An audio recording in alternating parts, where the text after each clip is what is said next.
All right, so here we are back. As my last video, I talked about the G6+1 as the Prime Minister of Canada was referring to it. I think probably the Prime Minister of Canada, Mr. Trudeau, has changed that to the the G7-1, which I think he really wants to fight now with Mr. Trump. He's, as Mr. Trump tweeted, he was meek and mild, said nothing. As soon as you leave town, well, then he wants to fight. So apparently we now have a war between Canada, where I'm now living, and the United States. Mr. Trump has been correct on some of the issues that I'm aware of because I'm from here. I know that we do have tremendous tariffs on dairy in particular, but also on poultry. Those two things in particular. But the reason dairy is so important to the Prime Minister is that the province of Quebec is the dairy capital of Canada. And Mr. Trudeau is desperate to hang on to votes from his home province of Quebec. I think he's dug himself quite a hole, though, just to be honest about it, in my own opinion. He's an oil man. Let me just tell you who he is. His family's name is Trudeau. His grandfather had a lot of gas stations in the province of Quebec, and they were by a company called Petrofina, which I think might have been Dutch, but he owns quite a few. And Petrofina offered him shares, Class A shares, nice ones. So he took them, obviously, as he's making more and more money. They were millionaires, you know. And Mr. Trudeau, the old man, Justin Trudeau's father, to my knowledge, never had a job. He became a lawyer of some description. He traveled all over the world. He was a bon vivant. He was a man about town. He was considered himself to be an intellectual. He was certainly upper class. We do have class structure in Canada. I don't know if anybody's aware of that. Canada, of course, it was a colony of Britain, and Britain certainly has class structure, still does today. Just to put a finer point on this, Prince Harry's wedding was a commoner's wedding. It wasn't royal. There wasn't very much royal about it. It was really, really quite common. I thought, you know, with the all-black choir and the black minister, and Harry marrying, I guess she's a woman of mixed race, and an actress. It was clear to me that she was an actress, and actresses have to pose. Male actors have to pose. They have to learn how to pose. And God bless them for it, because she looked pretty darn good, didn't she? Just to point out something interesting, though, she really dislikes the President of the United States, and there's a lot of people in Hollywood. I question their loyalty. I don't understand what they're doing. I know Hollywood lost the election, I know that. But they're really kind of on their high horse, and I have a feeling that they are going to be sorely disappointed. It's whatever. I don't want to get too much of politics here, except I think this was the G7-1. Mr. Trump wanted to be the G7+1 to readmit Russia. Now, some people went crazy, like Angela Merkel. Angela Merkel put hands on the table. She's facing him. She's almost face-to-face with Mr. Trump, who backed up from her and folded his arms, you know, because if he didn't back up, he might have been charged with assaulting a woman, even though he's just glaring at her.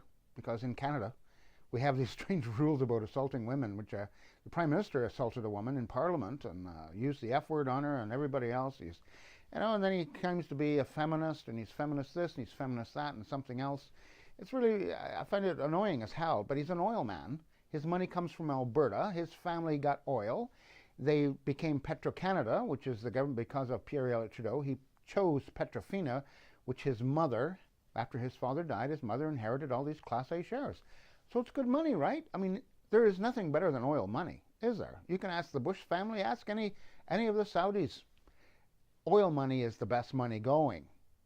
And Mr. Trudeau's largesse, his ability to swing with the big cats, is because of oil. It's not Quebec oil.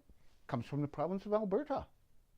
And he hates Alberta. In fact, he had to apologize for the statements he makes about Alberta. He had to apologize. But that's where his wealth comes from. It isn't from Quebec, it's from Alberta. The oil pipeline from Alberta goes all the way to Quebec City, the capital city of the province. I've driven by it many times. It's a huge refinery there. There's more than one. Hey? Anyway, they live pretty darn good in Quebec. If you've ever been in Quebec, it's a nice place. Great highways. Fabulous. Anyway, let's just get back to Mr. Trudeau, and now he's going to fight. He's going to fight. I can't see him winning this fight. It's like they say it's not that I'm a biblical scholar, but there are expressions in the Bible which I find they can guide you in life. They're valuable. They're worth listening to. They're worth repeating, in my opinion. Like this one. By their deeds, you will know them. That's worthwhile. What are Mr. Trudeau's deeds? What are they? Let's take a look at what he's done. You know, they made their money on oil. They don't work. He doesn't have a job. I don't know if he's ever, the only job he ever had when he's living in Canada, this province that I'm working in right now, British Columbia, he beat up people in a bar. He was a bouncer. And then he said he was a drama teacher. I don't know where the drama teaching thing came in, but I know he certainly was, he's a good fighter. You know, the bouncer in the bar is the king of the sucker punch. He sucker punched an Indian in a a boxing ring. It was a live televised event. It was like a Don King production. Anyway, the First Nations guy, we call them Indians in Canada, and then we call them Aboriginals, and now we're calling them something else. They got a new name now. I'm not sure why we keep renaming this group. We're all just human beings walking around trying to figure things out, you know, and make a living, for God's sake. Anyway, he's, in my opinion, he's stepped way past his boundaries. He is not a diplomat of any description. He's never worked in the diplomatic service. A lot of people in Canada who are diplomats, they used to be journalists, in fact. They get rewarded from journalism right into diplomacy. And they do not work in that. They haven't. I have a friend who is a lawyer. He's actually from Quebec. He's from Sherbrooke, Quebec. And he worked in the diplomatic service. And that was his complaint. He says, we have too many people at the top who did not start anywhere lower down and learn how diplomacy works around the world and how it can be effective. They were just journalists from Canada, the Canada Broadcasting Corporation, or they worked privately. But they made a friend in the government, and that friend said, you know what, you've been awfully nice to me, you've been awfully nice to the party, so here's a nice job for you in the diplomatic service. Have fun. So in the diplomatic service, by the way, you get to travel between countries and take whatever you want in your luggage. It's good, eh? My lawyer friend got drugged in Taiwan. No, Hong Kong. He was working for the Canadian Diplomatic Service. He was at a reception or something. There was an open bar. And being from Quebec, I shouldn't say that because I'm from New Brunswick and I like to drink beer once in a while. But he has more expensive tastes, you know, with liquor. He didn't have much to drink at all, but he had a diplomatic passport, which gives you free access to anything you want, right? So there's a Chinese woman had chatted him up, and he has an eye for the ladies, you know. So he took the bait. They have a couple of drinks.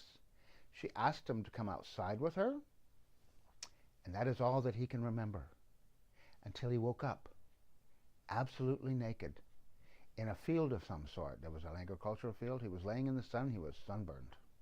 So then what does he do? Well, now he's got to scramble around, and he found some clothes on a clothesline, and he stole them, of course. So he's trying to get phone calls. He begs for a phone, and he gets contacted, and the government of Canada was quite angry, but he got drugged. So what happened to him? Well, he has no ID. He has no money, and his passport is gone. A diplomatic passport. So the government of Canada tried to trace it. The last count, it had gone through 6 countries. And once you have a Canadian passport, very few questions are asked, and you can transport anything in your luggage. So obviously, he got fired. It really isn't his fault, other than that he trusted this woman. And it's a little bit like James Bond, you know?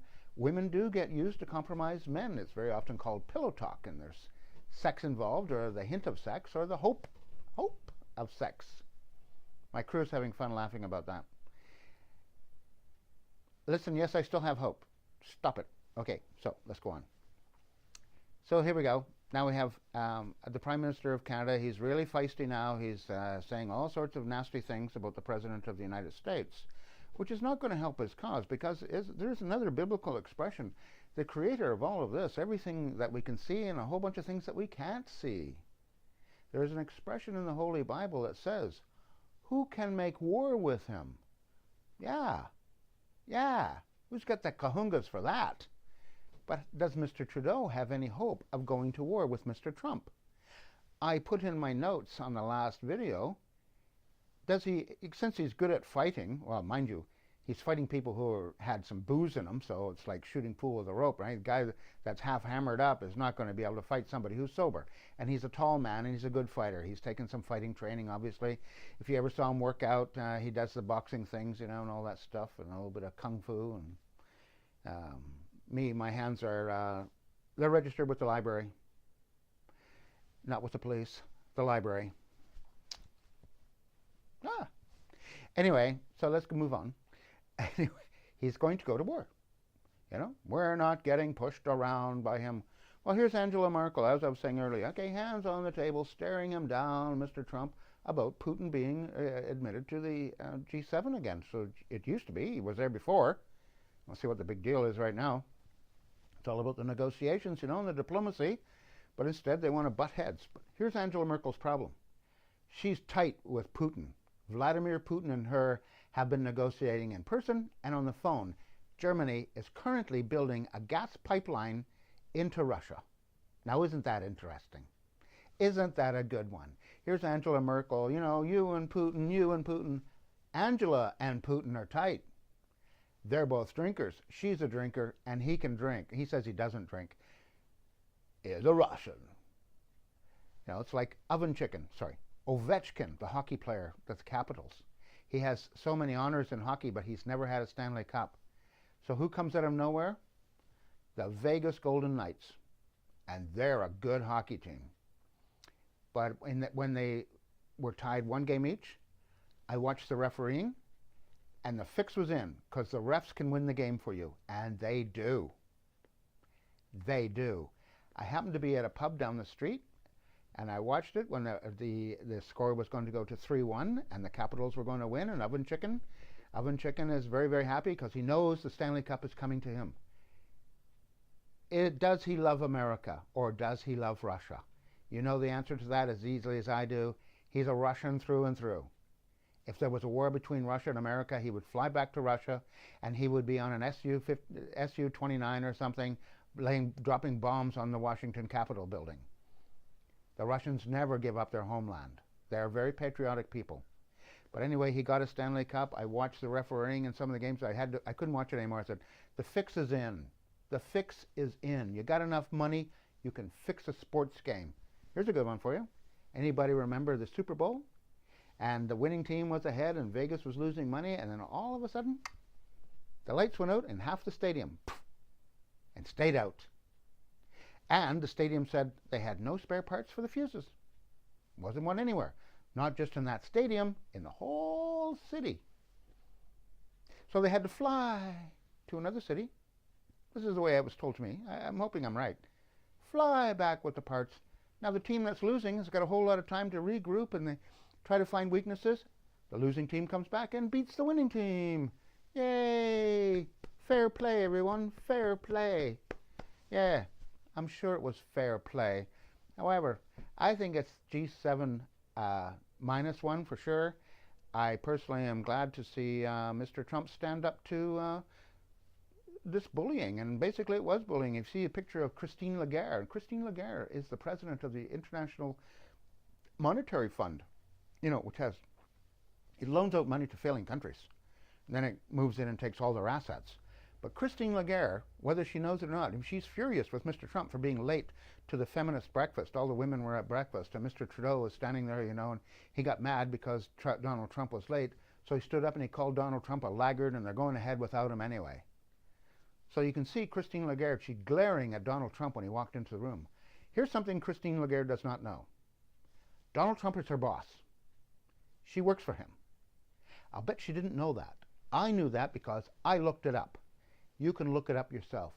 Where does the money come from for the International Monetary Fund? Well, countries, wealthy countries, pitch in the cash. Who pitches in the most? America, like always. And in the United Nations, it's the same. It's America. So Christine Lagarde better watch out. I know she's a woman, and Justin Trudeau will come and defend her. He will float like a butterfly and sting like a bee. Things are going to be interesting, ladies and gentlemen. I'm hoping I've got this sound thing worked out. It's working right now. My crew is watching the video of it. I'm a little concerned because the last time I did it, it got out of sync, and that was because that computer happened to be online at the time. I don't know if anybody's ever done this, but when you're doing video productions, if your computer is wired up to it, and these are desktops I'm talking about, it's not my laptop. But what happens is you get these stupid pop-up ads and stuff like that. People interrupt, and when it's doing something as important as syncing the audio and the video, you can get a hiccup, and now all of a sudden you're up here instead of being where you used to be. That's my explanation for it. So this computer that is now recording me is offline, and a different computer. I have about 5 right now. 6, actually. Anyway, I hope everyone's having a good day. It's been very, very interesting. I see there's more information coming out about Anthony Bourdain. I strongly suspect that the real story is going to be interesting. Too bad that he took his own life, though. I understand depression. I've had my bouts with it as well, as I'm sure most people have. It's a difficult thing to overcome. You have to find positiveness in your life. You have to do it. It's a job. Because most of the world, I shouldn't say it like that. I should probably say it differently, but I'm not sure how I should say it. I'll think about it, and I'll come back. Thank you all for tuning in. This has been a wonderful challenge, and I like it, so I'm coming back. Toodly-doo. Everyone have a nice day.